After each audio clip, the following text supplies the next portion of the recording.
Okay, so we're now ready to create our final image sequence. And to do that, I will lay down a ROP file output, connect it just below my third over, and I will call this inc comp.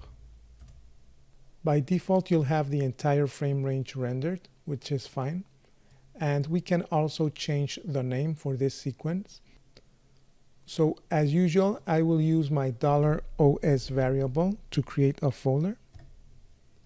The name for the render files will also use the $OS variable, and the EXR extension is fine.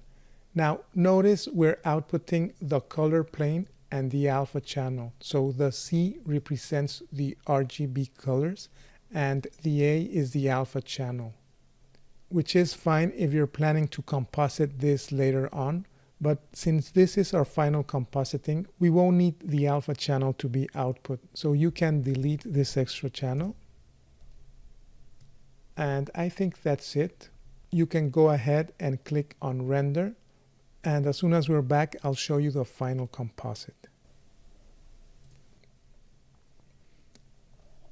Okay, so this is the final composite. I'm really happy with the result. I think especially the ink is resembling very closely the reference that we took.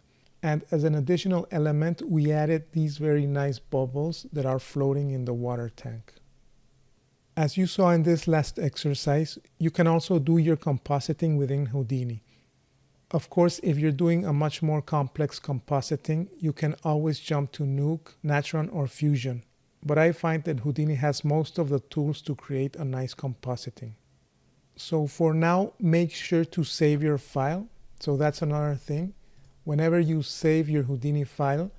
Okay, so let's now move on to our final chapter.